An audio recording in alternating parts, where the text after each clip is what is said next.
હાલો મિત્રો, નમસ્કાર। મારા નવા વિડીયોમાં આપ બધા દર્શક મિત્રોનું હાર્દિક સ્વાગત છે। અને આજે આપણે ફરી પાછા સવારમાં મેથળા બંધારામાં આવી ગયા છીએ। અને અમારા બંધારાની અંદર જો આ પાણી સુકાઈ ગયું અને આવી કંઈક વનસ્પતિ ઉગી છે, અને અમે પાંદ કહીએ। પાંદ આપણે જોઈએ, જો આ પાંદ ઉગી છે, અને એના આવી રીતે બાજરીના ડુંડા હોય ને એવા ડુંડા થયા। આ બધા છે ને, આ આવી રીતનું બધું ઉડીને અમારા આખા ગામમાં, તો ગામ સામે જ છે, સામે ગામ છે, હમણાં તમને બતાવું। એમાં બધું ઉડીને આવે, અને તો આવી રીતે આ વનસ્પતિ છે, અને આપમેળે ઉગી નીકળતી વનસ્પતિ છે। આનું બી પાણીમાં તણાઈને આવતું હોય છે। આ પહેલાં તો થોડીક જ હતી, પણ અત્યારે છે ને ઘણી વધી ગઈ છે। અને જો આ મેદાન અમારે ક્રિકેટ રમવાનું, હા અમે ઓળું પડ્યું ના જવાનું છે આપણે। ત્યાં એક ઐતિહાસિક જગ્યા, એટલે કે અહીંયા શું હતું અને અહીંયા શું કરતા, એ બધું તમને બતાવવાનું છે આજે। તો કન્ટિન્યુ વિડીયોમાં તમે લાગી રહેજો। જો મિત્રો, આપણે આ હોળી છે ને, હોળી, આ એક આપણને કમળ કાંકડીનું ફૂલ મળ્યું છે। અત્યારે તો શું છે કે પાણી સુકાઈ ગયું ને, વેલાય સુકાવા આવ્યા છે, આપણે જોયા છે કમળ કાંકડીના વેલા। હમણાં તમને બતાવી દઉં, જુઓ, હા મેં છે ને કમળ કાંકડીના વેલા હતા, પાણી સુકાઈ ગયું ને એટલે આ બધા સુકાઈ ગયા। હવે આ ફૂલ જોવા ક્યારેક જ મળશે, કારણ કે હવે પાણી ભરાશે ને પછી થાય। તો જુઓ આ મિત્રો હોળી છે, આપણે હોળી ઘણા વર્ષથી અહીંયા પડી, અને આ બંધારાની વચ્ચે પડી છે। અહીંયા ફરતું પાણી આવી જાય, અને ગામ જો અમારું અહીંયા છે, અહીંથી તો ગામ આ દૂર નથી, અમારું શિવ મંદિરને। અને આ છે ને, આ રસ્તો થઈ ગયો છે, હા મેં તો જાત પર બતાય, જાત પર ઘણું દૂર છે, 3 કિલોમીટર જેવું થાય અહીંથી। અને આ પટ છે ને સુકાઈ ગયો। હવે આ ઓળું ઘણા સમયથી પડ્યું છે, પણ બંધ હાલતમાં છે। એમની બધી વસ્તુ તમને બતાવું તો જો આ લંગર કરવા માટેનું દોરડું છે આ, અને આ છે ને આને મીંદડી કહીએ અમે, લોખંડની આવે। આ શું છે, સમુદ્ર દરિયાની અંદર જાય ને એટલે આને ફગાવી નાખે, એટલે ગમે ત્યાં ખૂંટી જાય। અને આ અંદરની વસ્તુ બધી જુઓ, અહીંયા એન્જોય કરવા આવતા હોય છે મિત્રો। અને અહીં નંબર લખેલા છે, ઇન્ડિયા GJ4MM 196। તો આવી રીતે આપણે કારના નંબર દેવાતા હોય એમ નંબર પણ આપી દેતા હોય। તો આ એનું તળિયું છે, તળિયું કેવું, અને આવી રીતે છે। આપણે અંદર સીડ્યા નથી કરે, પણ હવે જોઈ, અંદર એન્જિન પણ છે।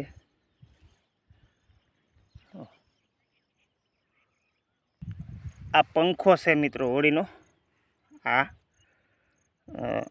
પંખો સપ્ત ધાતુનો આવે, પણ સોંટી ગયેલો છે અત્યારે એન્જિન સાથે। તો આ પંખો ફરે હોળી હાલે ત્યારે, અને પાણી કટિંગ થાય। આ બાજુ પણ દોરડું છે, અને આ એનું ટેરિંગ, જો આ એન્જિન બંધ હાલતમાં પડી છે, આપણે જોઈ લઈ ફરતી।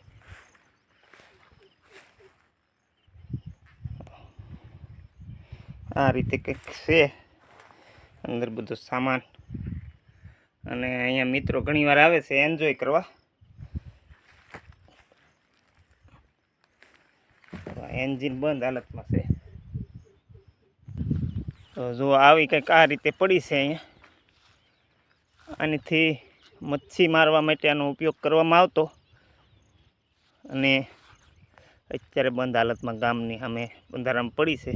અને બંધારામાં જો અત્યારે છે ને મિત્રો, પાણી સુકાઈ ગયું ને આવી રીતે આ ધરતી તરડી ગઈ।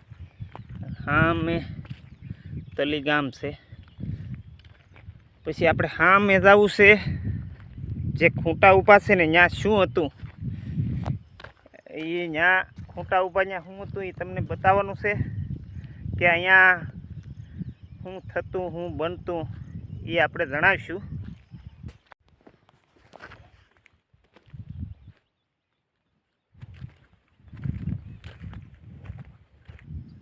જો મિત્રો, આ વિદેશી મહેમાન છે બગલા. બંધારાનું પાણી મુકાઈ જાય ને એટલે સારો સરવા માટે આવે.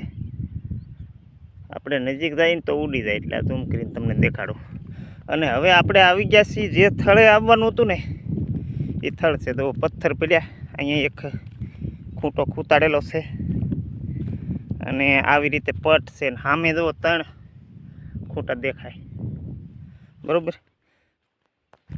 તો હાલો મિત્રો, આ આપણે જે સ્થળ ઉપર, જે જગ્યા ઉપર તમને જે મારે કંઈ વાત કરવાની હતી એ જગ્યા ઉપર આવી ગયા. અને આ અમારા વર્ષો પહેલાં, એટલે કે આજથી 10-12 વર્ષ પહેલાં અહીંયા મીઠાના આગળ હતા. મીઠું પકવવામાં આવતું અને મીઠું કઈ રીતે પાકે એના અત્યારે અવશેષો છે મિત્રો અહીંયા.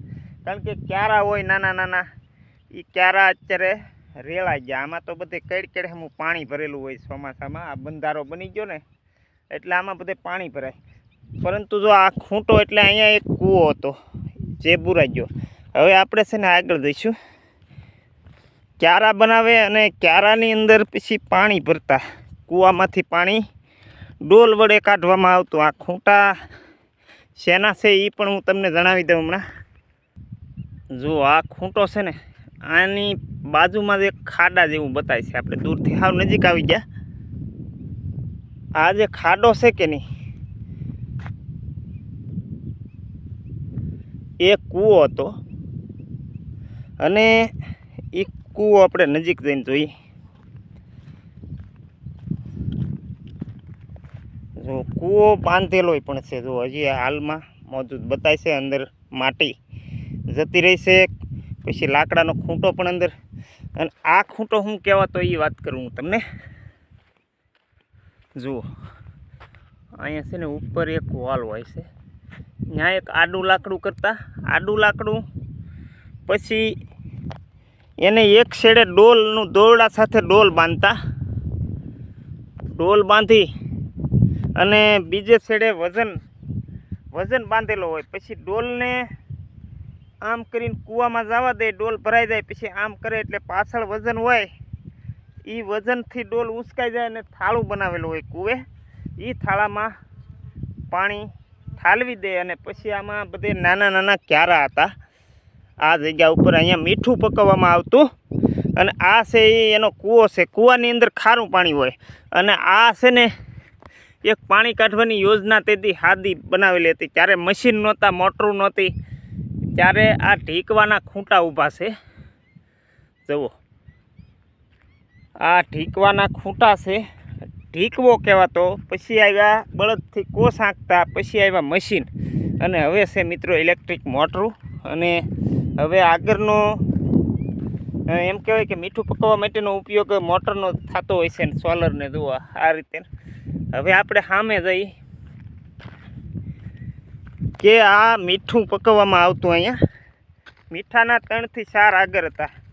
પરંતુ એ આગળ હવે આ મેથળા બંધારો થતા આમાં ડૂબમાં ગયા કહેવાય એમ. એટલે કે પાણી ભરાઈ જાય, મીઠું પાણી ભરાઈ જાય. આની અંદર મીઠું પકવવા માટે ખારું પાણી જોતું.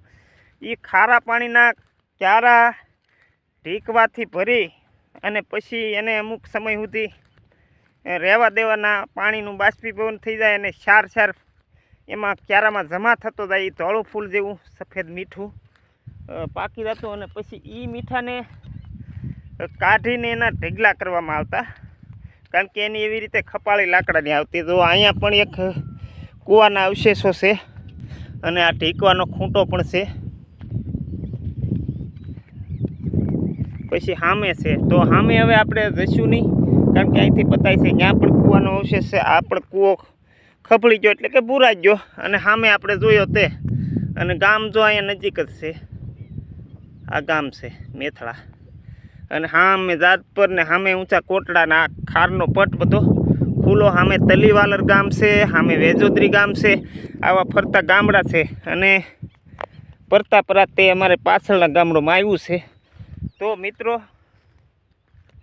આપણે હવે આ મીઠાના આગળ હતા. અહીંયા 10-12 વર્ષ પહેલાં મીઠું પડતું અને મીઠું અગરિયા ભાઈઓ વેચતા. હવે એ મીઠાના ઢગલા કરતાં એ પણ આપણે જોઈ લઈએ. અહીંયા જો અહીંયા પાણાનો એક ટેકરો બતાય છે. જુઓ, મીઠાનો ઢગલો કરવા માટે આવી રીતનું ફાઉન્ડેશન એટલે કે બેઠક બનાવવામાં આવતી.